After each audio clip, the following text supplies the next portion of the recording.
en el corazón de Oaxaca, donde el sol abrazaba las coloridas fachadas coloniales con la misma intensidad que la vida había castigado a Héctor Domínguez, el reloj marcaba una nueva mañana. A sus 62 años, Héctor se levantaba como siempre a las 5:30, una costumbre adquirida durante décadas de trabajo en los campos de agave que ahora pertenecían a su cuñado Roberto. Su pequeña casa en las afueras de la ciudad era modesta pero digna, igual que él mismo. Un hombre de pocas palabras, manos callosas y mirada profunda que escondía historias que pocos conocían. «Buenos días, don Héctor», saludó doña Carmela desde su puesto de tamales. «Lo mismo de siempre». «Sí, Carmelita, 2 de verde y un café», respondió Héctor con una sonrisa cansada mientras sacaba las monedas contadas de su bolsillo. La rutina era su refugio. Cada mañana, antes de tomar el autobús hacia la hacienda donde trabajaba como supervisor de campo, un puesto que le habían dado por lástima según decían algunos, Héctor pasaba por el puesto de Carmela. Luego caminaba las 5 cuadras hasta la parada, observando cómo la ciudad despertaba entre los aromas de pan recién horneado y las voces de los comerciantes. Este día, sin embargo, algo interrumpió su ritual. Una llamada telefónica. «Bueno, don Héctor Domínguez». La voz formal al otro lado sonaba distante. «Él habla. ¿Quién es?» «Licenciado Velasco, notario público. Necesito informarle que don Gustavo Álvarez ha fallecido la noche de ayer. En su testamento, usted figura como parte interesada. ¿Podría presentarse en mi oficina esta tarde a las 4?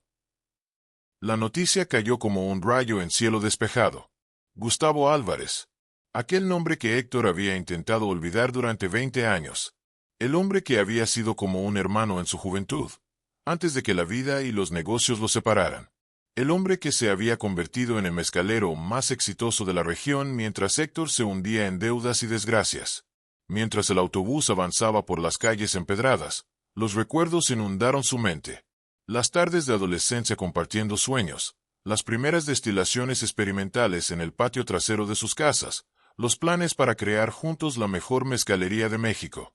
Y luego la traición, cuando Gustavo se asoció con Roberto, el esposo de su hermana Sofía, dejándolo fuera del negocio que habían soñado juntos.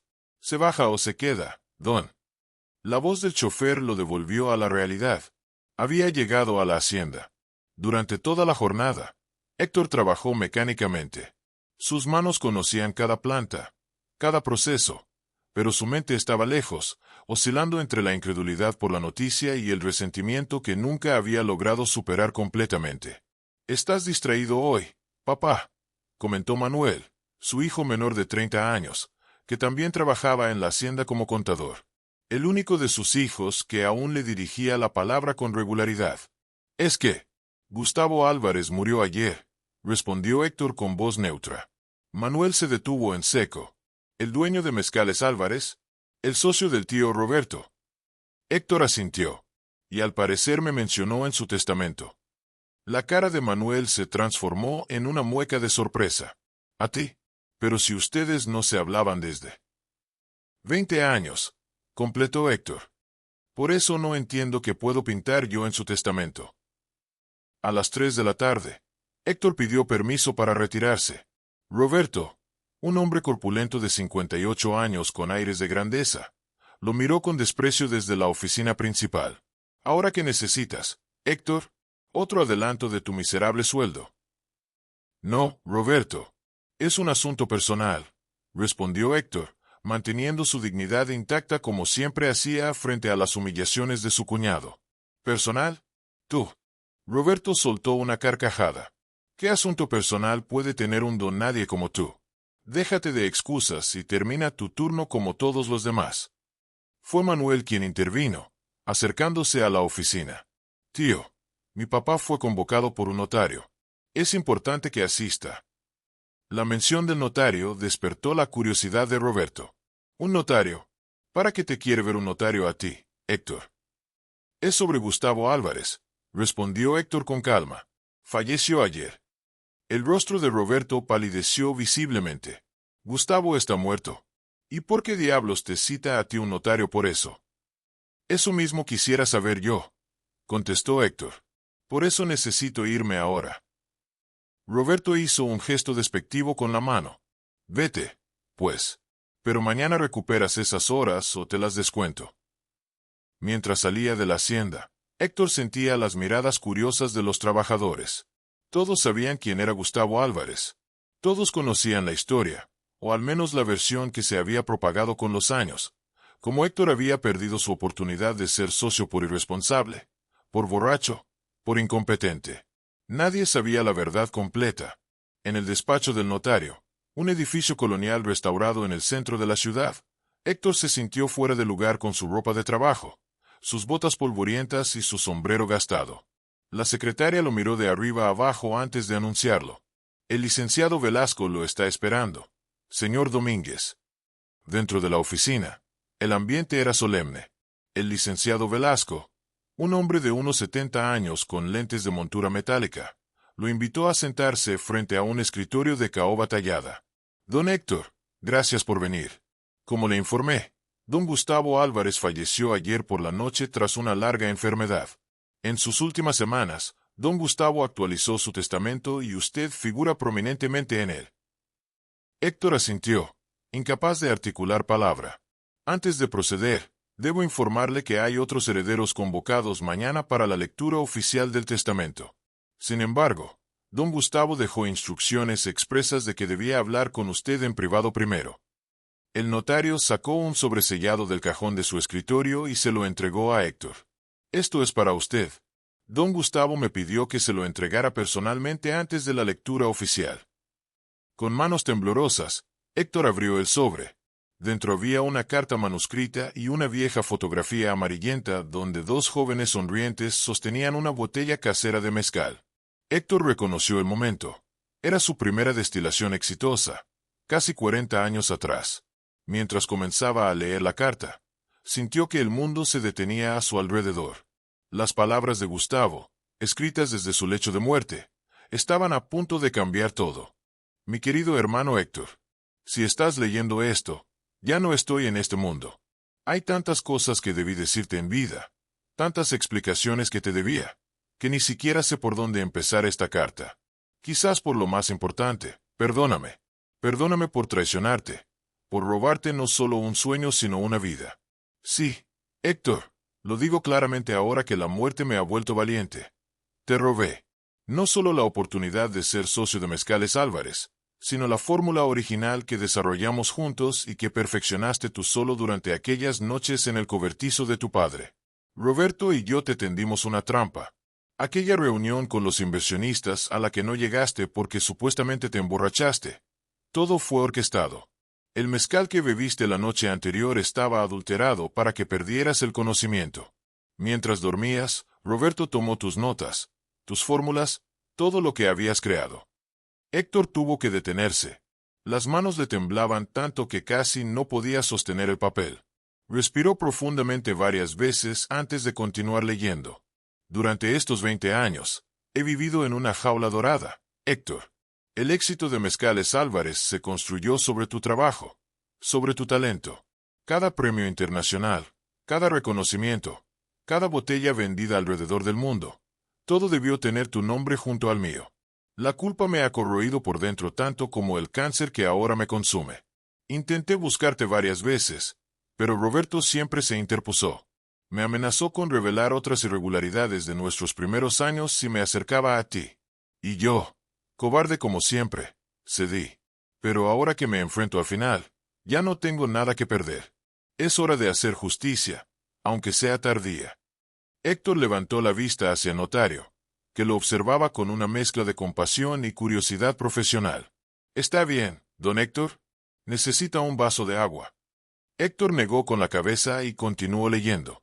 Mi testamento te sorprenderá, a ti y a muchos otros.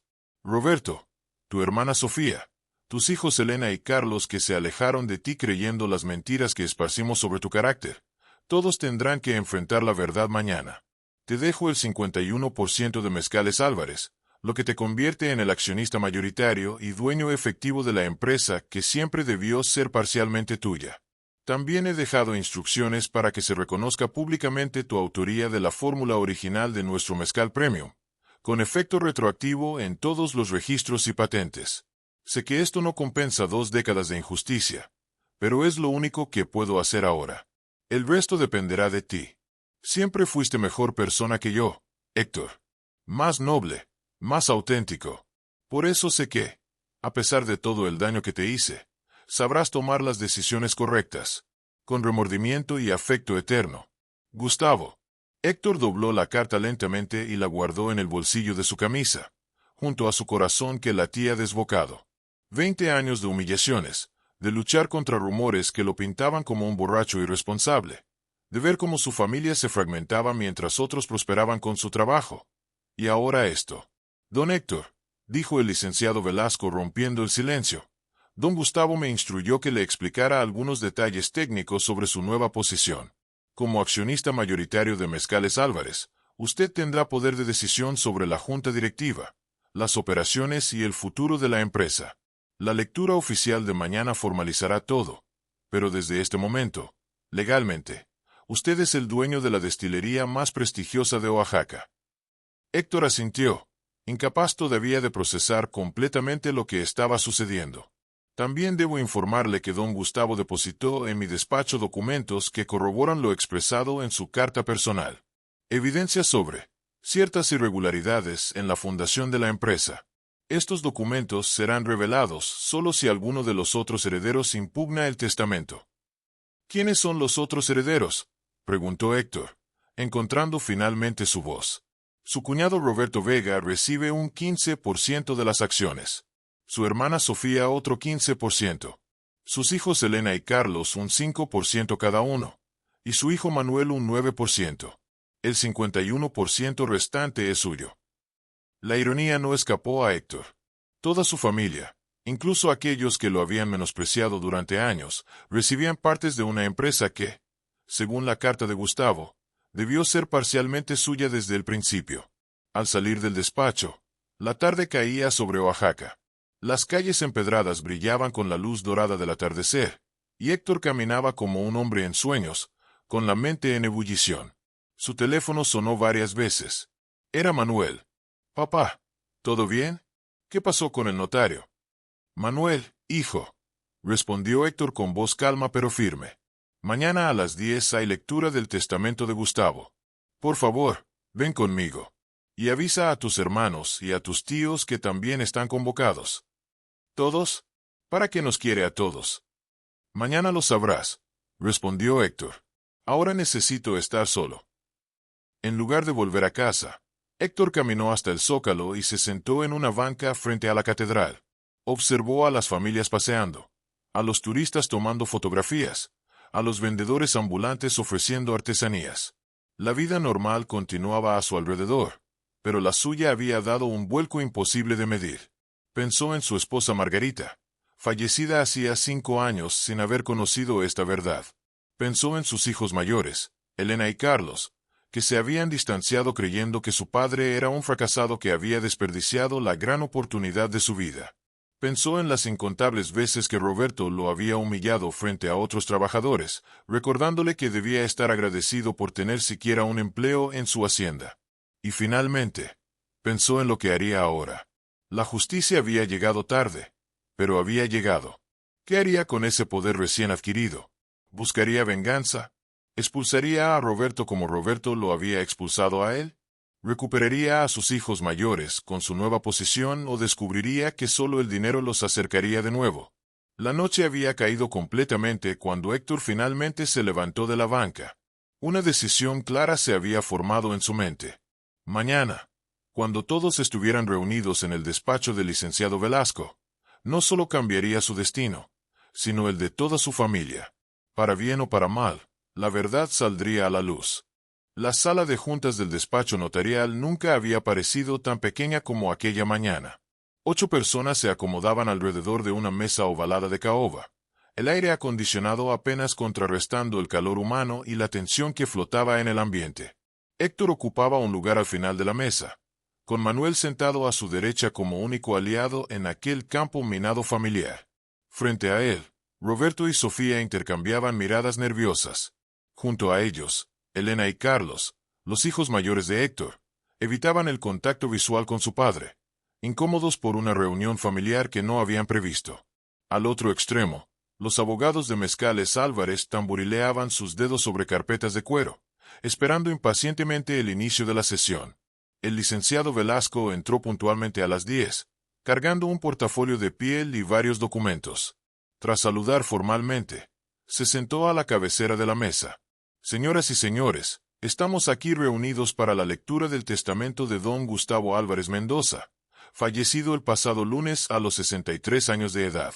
Como notario público, procederé a dar lectura al documento en su totalidad antes de responder cualquier pregunta. Roberto se aclaró la garganta. Licenciado, con todo respeto, no entiendo por qué está aquí mi cuñado Héctor. Él no tiene ninguna relación con Gustavo ni con Mezcales Álvarez desde hace más de 20 años. El notario ajustó sus lentes y miró directamente a Roberto. Señor Vega, todos los presentes han sido convocados siguiendo instrucciones expresas del difunto. Le aseguro que la presencia de don Héctor es absolutamente pertinente, como quedará claro en unos minutos. Roberto frunció el ceño pero se calló, lanzando una mirada despectiva hacia Héctor, quien permanecía sereno, con las manos entrelazadas sobre la mesa. Procedo con la lectura, anunció el notario, desplegando un documento sellado. Yo, Gustavo Álvarez Mendoza, en pleno uso de mis facultades mentales, declaro que este es mi último testamento, revocando cualquier disposición anterior. El preámbulo legal dio paso rápidamente a la distribución de bienes. Cuando el notario llegó a la parte concerniente a Mezcales Álvarez, la tensión en la sala se hizo palpable. En cuanto a mi participación mayoritaria en la empresa Mezcales Álvarez S.A.D.C.V., dispongo lo siguiente. El 51% de las acciones pasa a ser propiedad de Héctor Domínguez Ruiz, a quien reconozco como creador original de la fórmula base de nuestro mezcal premium y cofundador moral de la empresa. Un jadeo colectivo interrumpió la lectura. Roberto se puso de pie violentamente, su silla cayendo al suelo con estrépito.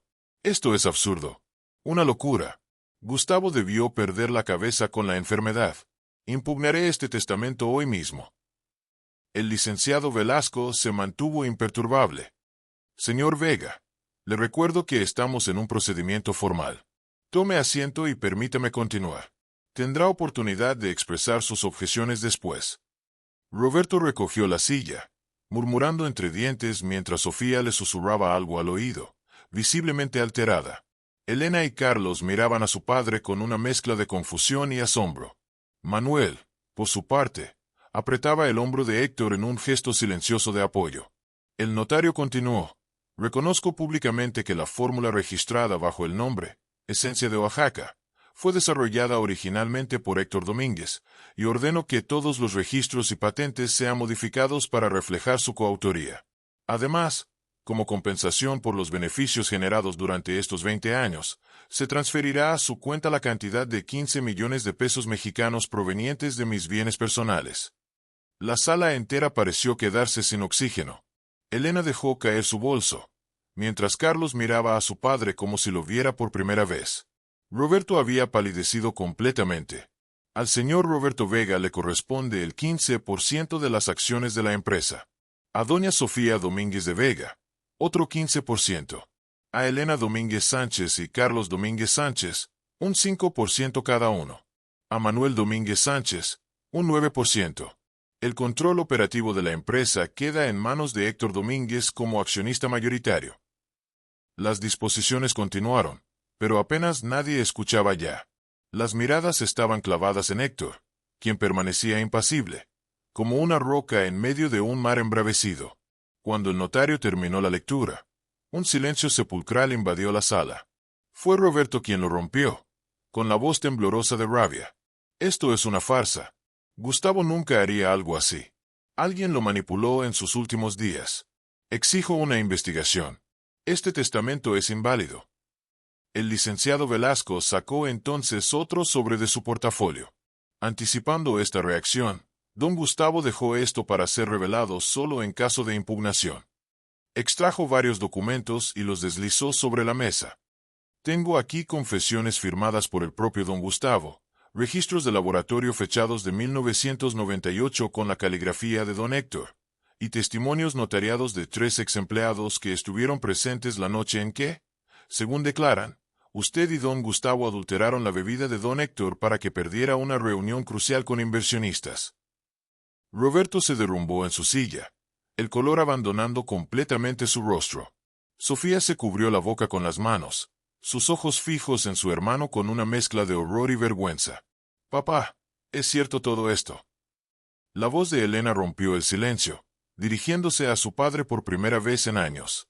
Héctor finalmente habló, su voz tranquila contrastando con el caos emocional a su alrededor.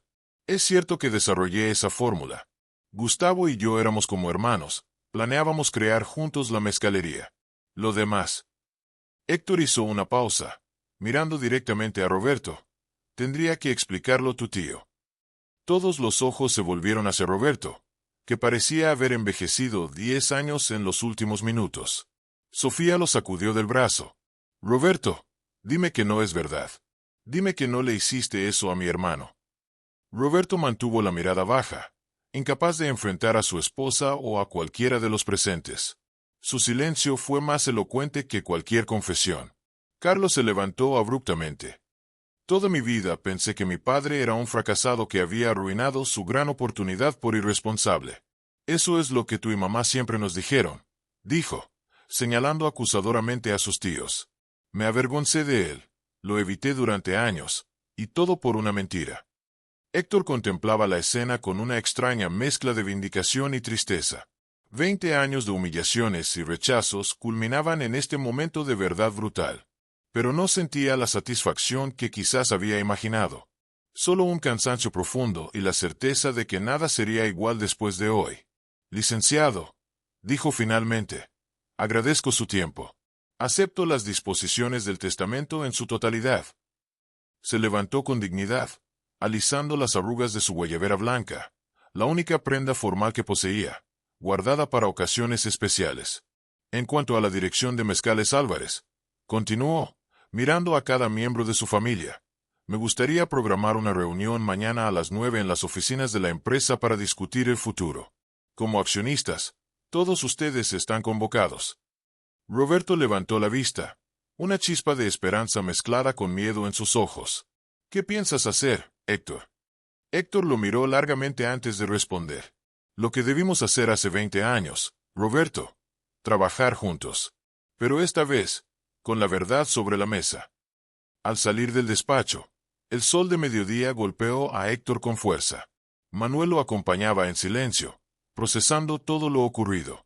Detrás de ellos, Elena y Carlos dudaban si acercarse a su padre o no, atrapados entre la vergüenza y el deseo de reconciliación. Héctor se detuvo en la acera y se volvió hacia sus hijos mayores. «Los espero para comer en mi casa. A la 1. Si quieren venir, serán bienvenidos». Sin esperar respuesta, Héctor comenzó a caminar hacia la parada del autobús, rechazando el ofrecimiento de Manuel de llevarlo en su coche. Necesitaba este tiempo a solas, este trayecto ordinario en su día extraordinario, para asimilar su nueva realidad. En el autobús, un niño lo miró con curiosidad. «¿Por qué sonríes, señor?». Héctor ni siquiera se había dado cuenta de que estaba sonriendo. «Porque a veces, chamaco, la vida da vueltas muy extrañas. Y a veces, muy de vez en cuando, la justicia llega, aunque sea tarde». El niño lo miró sin entender, pero Héctor ya no miraba al niño. Sus ojos estaban fijos en el horizonte de Oaxaca, en el futuro que acababa de abrirse ante él como un lienzo en blanco, listo para ser pintado con los colores de la verdad, quizás, del perdón.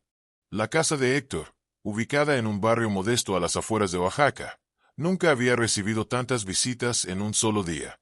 A la 1 en punto, Manuel ya estaba ayudando a su padre a disponer platos sencillos en la mesa de madera del comedor.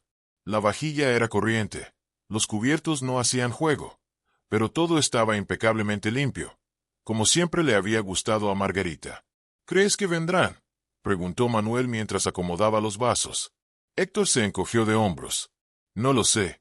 Han pasado casi 3 años desde que tu hermano Carlos pisó esta casa. ¿Y Elena?». Hizo una pausa, recordando la última discusión con su hija mayor. «Elena no viene desde el funeral de tu madre». El timbre sonó, interrumpiendo sus pensamientos. Manuel fue a abrir mientras Héctor terminaba de servir el caldo de pollo que había preparado esa mañana, antes de que su vida diera un vuelco inesperado. Carlos entró primero, visiblemente incómodo, con las manos en los bolsillos y la mirada esquiva. Tras él, Elena, elegantemente vestida como siempre, con ese aire profesional que había adoptado desde que comenzó a trabajar como ejecutiva en un banco de la Ciudad de México. «Papá», dijo Carlos a modo de saludo, sin saber si acercarse para un abrazo o mantener la distancia. Héctor dejó el cucharón y se limpió las manos en el delantal. «Me alegra que hayan venido. Siéntense. La comida está lista». La incomodidad flotaba en el aire mientras los cuatro tomaban asiento. El caldo humeaba en los platos, pero nadie se atrevía a empezar. Finalmente, Elena rompió el silencio. «Papá, todo lo que dijo ese abogado, ¿es verdad? ¿Realmente tú creaste la fórmula del mezcal premium de Álvarez?» Héctor asintió lentamente. «Sí, hija. Durante años, Gustavo y yo experimentamos con diferentes técnicas de destilación. La fórmula final la perfeccioné una noche, solo, en el cobertizo de mi padre. Tenía proporciones específicas, tiempos de cocción precisos, un método particular para separar la cabeza, la cola, durante la destilación. Pero siempre nos dijeron que habías perdido tu oportunidad por irresponsable», intervino Carlos, con un tono que oscilaba entre la acusación y la confusión. «Que te habías emborrachado la noche antes de una reunión crucial y que por eso te habían dejado fuera». «Eso es lo que les dijeron», respondió Héctor con amargura. «Lo que les dijo su tío Roberto, y lo que su madre terminó creyendo también. La verdad es que me tendieron una trampa. Adulteraron mi bebida para que perdiera el conocimiento, y mientras dormía, robaron mis notas, mis fórmulas, todo». Elena dejó caer su cuchara, el sonido metálico reverberando en el silencio de la pequeña cocina. «¿Y mamá? Ella sabía la verdad». «Tu madre dudó al principio, pero con el tiempo, con los rumores que esparcieron sobre mí, con la prosperidad que empezaron a tener Roberto y Sofía mientras nosotros luchábamos para llegar a fin de mes, terminó creyendo la mentira». Manuel, que había permanecido en silencio, puso una mano sobre el hombro de su padre. «¿Por qué nunca nos contaste esto, papá? Al menos a mí». «¿Qué caso tenía, hijo? No tenía pruebas. Solo mi palabra contra la de ellos, que para entonces ya eran respetados empresarios. Además, ¿qué ejemplo les daría llenándolos de resentimiento? Preferí callar y enseñarles a trabajar con dignidad, aunque fuera en las tierras de quien me había traicionado». Un nuevo silencio se instaló en la mesa, solo interrumpido por el sonido de las cucharas contra los platos. Cada uno de los presentes estaba sumido en sus propios pensamientos, recalculando 2 décadas de historia familiar bajo esta nueva luz. «¿Qué piensas hacer ahora, papá?», preguntó finalmente Carlos. «Tienes el control de Mezcales Álvarez. Puedes echar a Roberto si quieres». «¿Y qué ganaría con eso?», respondió Héctor con calma. «¿Más división? ¿Más rencor? No. Ya hemos perdido demasiado tiempo y demasiado amor en esta familia por culpa de mentiras y ambiciones». Elena lo miró con sorpresa. «Después de todo lo que te hicieron, ¿no quieres venganza?». Héctor contempló a su hija, reconociendo en ella la determinación que había heredado de su madre, pero también una dureza que le entristecía. «La venganza, Elena, es como beber veneno esperando que mate al otro. No, no quiero venganza. Quiero justicia, que es muy diferente. Y la justicia no pasa por destruir a Roberto, sino por reconstruir lo que se rompió, esta familia, y también la empresa que debió ser un proyecto común desde el principio. ¿Vas a perdonarlos? Así nada más». La voz de Elena tenía un filo de incredulidad. «Perdonar no significa olvidar, hija, ni significa que no haya consecuencias. Roberto y Sofía tendrán que aceptar mi liderazgo ahora, trabajar bajo mis términos. Pero no los voy a humillar ni a expulsar». Carlos se reclinó en su silla, estudiando a su padre con nuevos ojos. «No te entiendo, papá. Yo en tu lugar».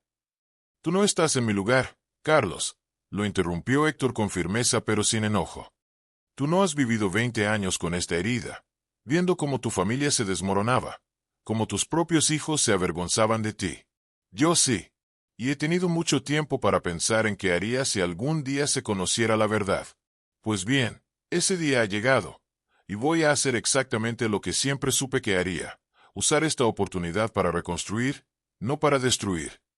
La comida continuó en un ambiente menos tenso. Poco a poco, como un hielo que se derrite lentamente, la conversación fluyó hacia temas más ligeros. Manuel contó anécdotas de la hacienda. Carlos habló de su trabajo como ingeniero en Puebla, y Elena mencionó su reciente ascenso en el banco. Cuando el postre, un simple flan casero, fue servido, Héctor miró a sus 3 hijos y sintió algo que no había experimentado en mucho tiempo: esperanza. Mañana es la reunión en Mezcales Álvarez, dijo. Me gustaría que los 3 estuvieran presentes, como familia. Elena y Carlos intercambiaron miradas. Finalmente, Elena habló. Estaremos allí, papá. Es lo menos que podemos hacer después de todo. Cuando sus hijos finalmente se marcharon, Héctor se quedó sentado en su pequeño porche, observando cómo el sol comenzaba su descenso tras las montañas de Oaxaca. Manuel se había quedado para ayudarle a recoger, y ahora se sentaba a su lado con 2 tazas de café. ¿Realmente vas a mantener a Roberto en la empresa, papá? Héctor asintió, sorbiendo su café. El rencor consume, hijo. Y yo ya he pasado demasiados años consumiéndome por dentro. Además, Roberto conoce el negocio. Tiene contactos internacionales. Puede ser útil si aprende a trabajar bajo nuevas reglas. ¿Y tía Sofía? Ella también participó en el engaño. Tu tía es mi hermana, Manuel. La única familia que me quedaba después de que murieran nuestros padres. Sí, me traicionó. Y eso duele más que cualquier cosa que haya hecho Roberto. Pero sigue siendo mi sangre. Manuel guardó silencio, admirando la fortaleza de su padre. Eres un hombre extraordinario, papá. No sé si yo podría perdonar algo así. Héctor sonrió con tristeza. No se trata solo de perdonar, hijo.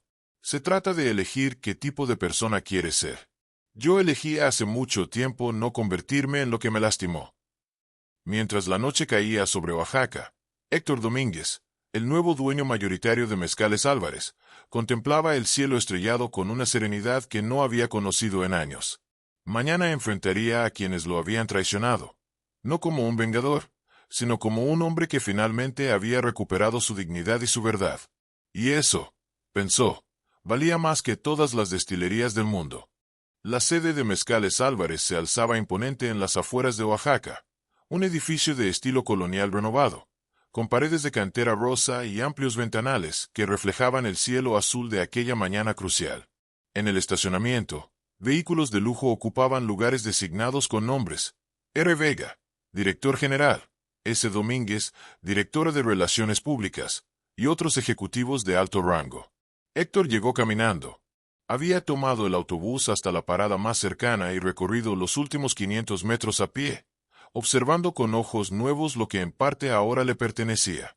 Los guardias de seguridad, acostumbrados a verlo como el humilde supervisor de campo del cuñado del dueño, lo miraron con extrañeza cuando solicitó entrar al edificio corporativo en lugar de dirigirse a los campos de agave. Don Héctor, ¿tiene alguna cita hoy? Sí, respondió con sencillez. Con la junta directiva. Soy el nuevo accionista mayoritario. Los guardias intercambiaron miradas de desconcierto, pero una llamada rápida a recepción confirmó lo impensable. Con un respeto repentino, le abrieron las puertas y lo escoltaron hasta el ascensor. En el vestíbulo del 3er piso, Manuel esperaba junto a sus hermanos. Los 3 vestían formalmente, en marcado contraste con la guayabera blanca y los pantalones de gabardina de su padre. Elena se acercó para acomodarle el cuello de la camisa, en un gesto que mezclaba cariño y cierta vergüenza por su sencillez. Podrías haberte comprado algo nuevo, papá. Ahora puedes permitírtelo, susurró. Héctor negó con la cabeza.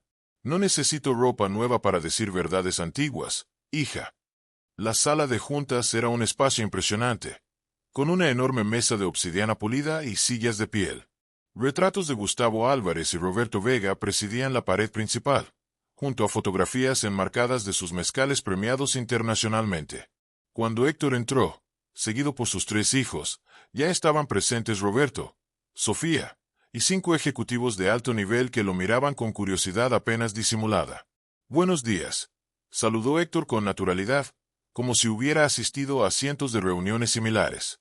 Roberto, en un traje gris impecable, Apenas pudo mascullar un saludo.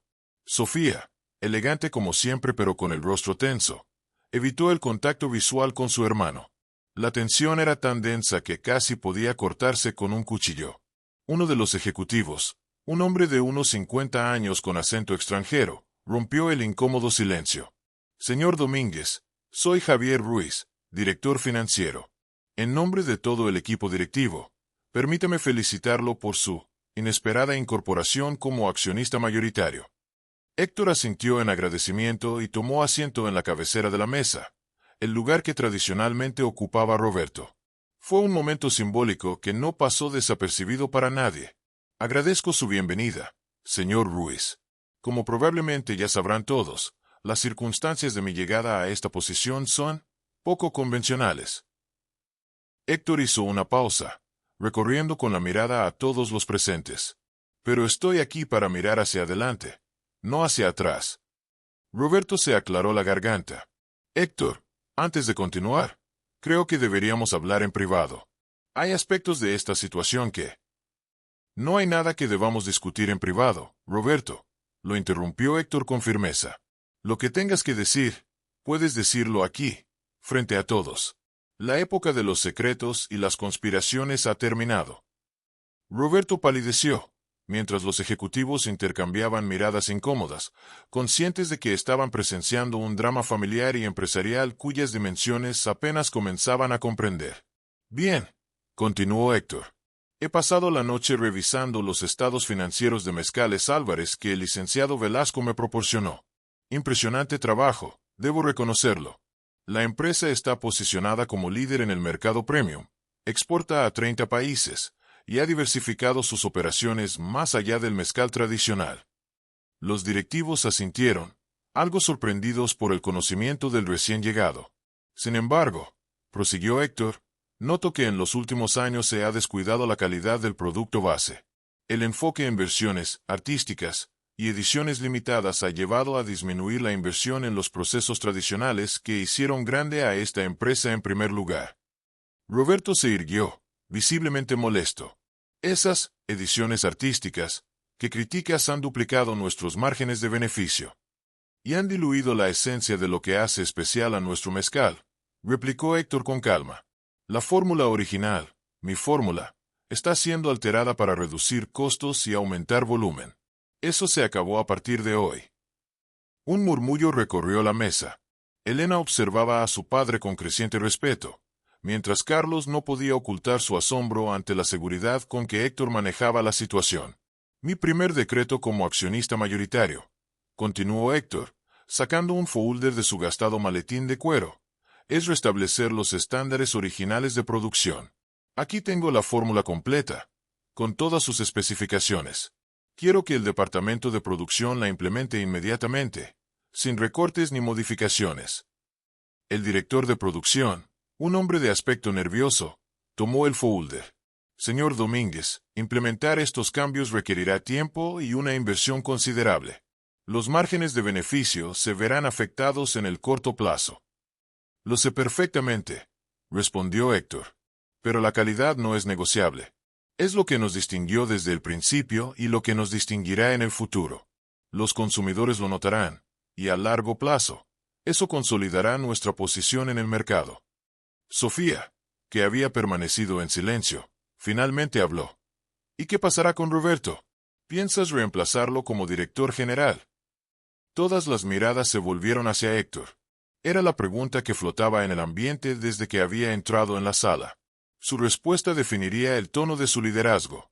No, dijo simplemente. Roberto seguirá como director general, por ahora. Tiene experiencia y conoce la operación. Pero, añadió con voz firme, trabajará bajo nuevos parámetros y reportará directamente a mí. La sorpresa fue general.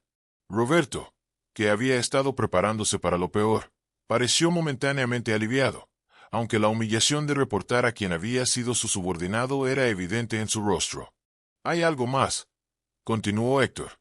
Como parte de mi compromiso con la transparencia y la justicia, he decidido que el 5% de las ganancias anuales de la empresa se destinará a un fondo para los trabajadores de los campos de agave. Viviendas dignas, becas para sus hijos, Asistencia médica completa. Eso es una locura, exclamó Roberto. Los márgenes ya se reducirán con tus cambios en la fórmula. Y ahora esto. No es negociable, respondió Héctor con una firmeza que sorprendió incluso a sus hijos. Durante 20 años he visto cómo los campesinos que cultivan el agave viven en condiciones precarias mientras nosotros, sí, nosotros ahora, generamos millones.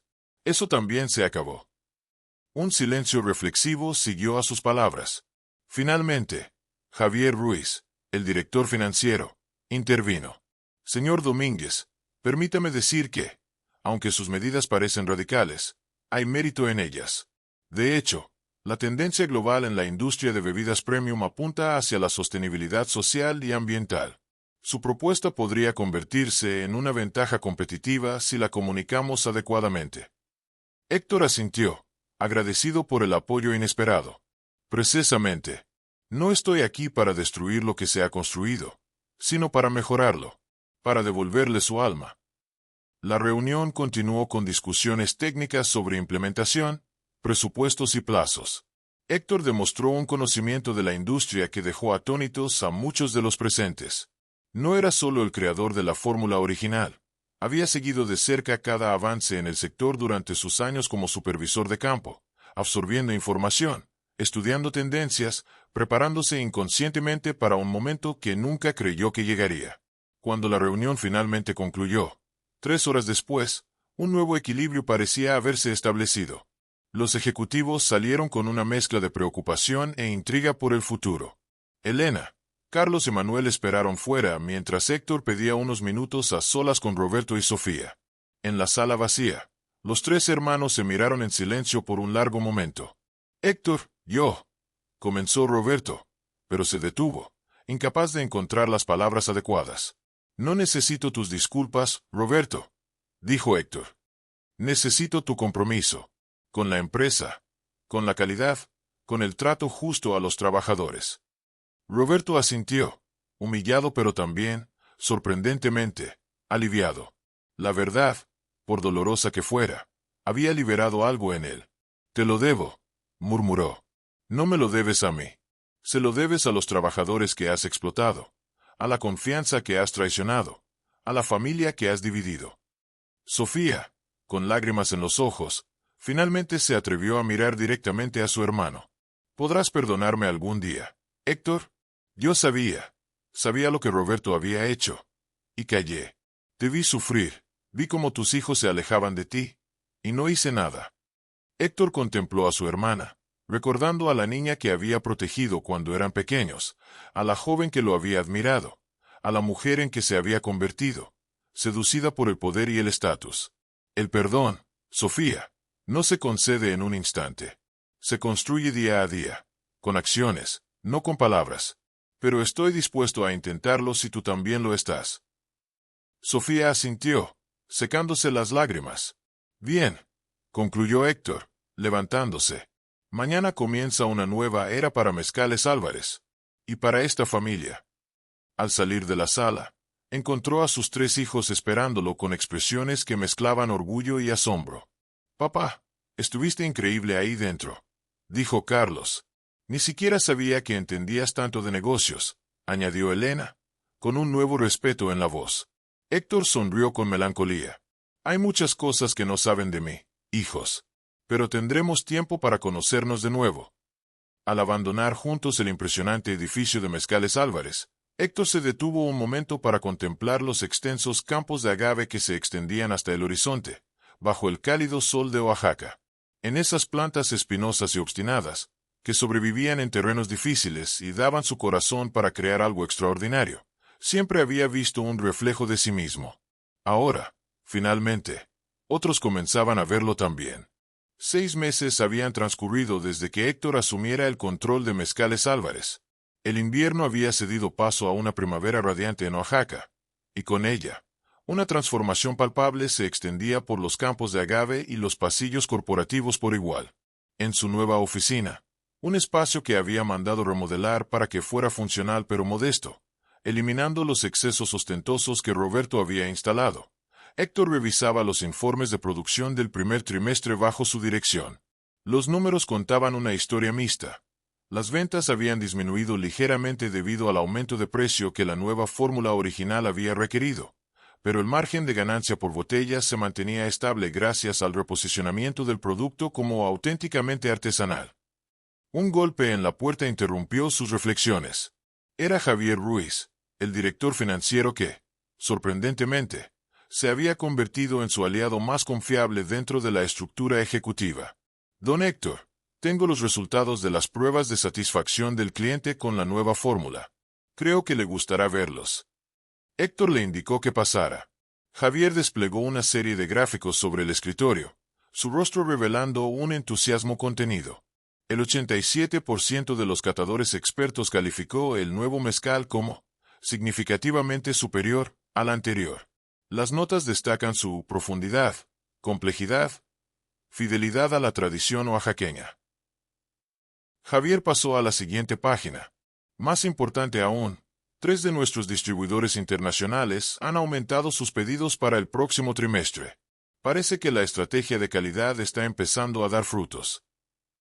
Héctor asintió, satisfecho pero no sorprendido. La calidad siempre encuentra su mercado, Javier. Siempre. Hay algo más, añadió el financiero, con un tono más cauto. Roberto ha convocado una reunión informal con algunos miembros del consejo. Creo que está inquieto con los cambios en el programa de beneficios para los trabajadores. El programa al que se refería era la transformación más visible que Héctor había implementado.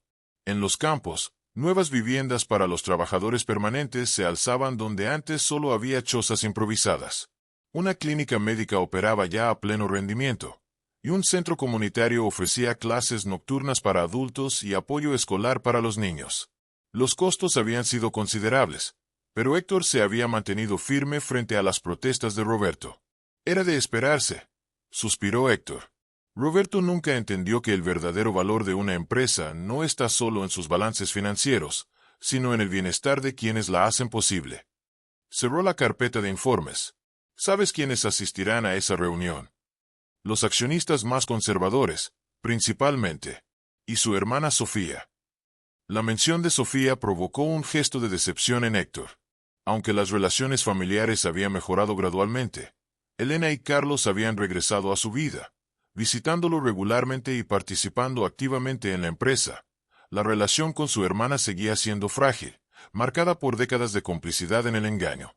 Bien, déjalos que hablen, respondió finalmente.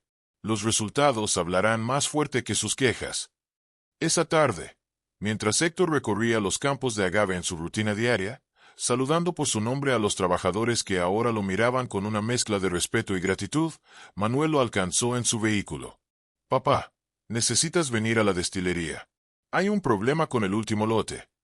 En el corazón de la planta productiva, donde enormes ollas de cobre y destiladores tradicionales procesaban el preciado agave, una escena tensa se desarrollaba.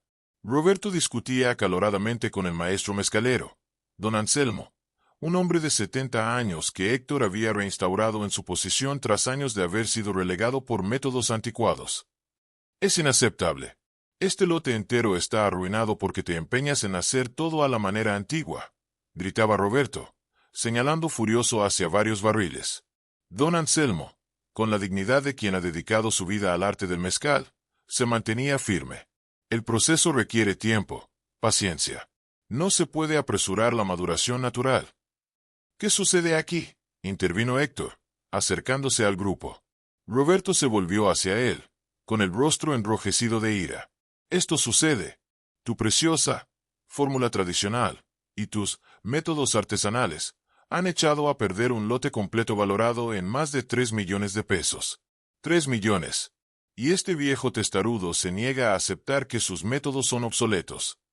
«No están arruinados», replicó don Anselmo con calma. «Simplemente necesitan más tiempo para alcanzar el punto óptimo. Roberto quiere embotellarlo ya para cumplir con un pedido urgente». Héctor se acercó a los barriles en cuestión, tomó una pequeña muestra con un catador de cristal y la examinó a la luz. El líquido ambarino reflejaba destellos dorados. Lo olió detenidamente y luego tomó un pequeño sorbo, dejándolo reposar en su lengua antes de tragarlo. «Don Anselmo tiene razón», declaró finalmente. Este mezcal necesita al menos 3 semanas más. Embotellarlo ahora sería un error. No tenemos 3 semanas, estalló Roberto. El distribuidor japonés espera su pedido para la próxima semana. Si fallamos, cancelarán el contrato anual. Entonces buscaremos una solución alternativa, respondió Héctor con firmeza. Podemos enviarles parte del lote especial que reservamos para la exposición de Madrid. Explicaremos la situación con honestidad y les compensaremos con un descuento en el próximo pedido. Un descuento. Más pérdidas aún. Roberto parecía a punto de sufrir un colapso. No son pérdidas, Roberto. Es inversión en nuestra reputación. Prefiero perder dinero hoy que calidad y prestigio mañana.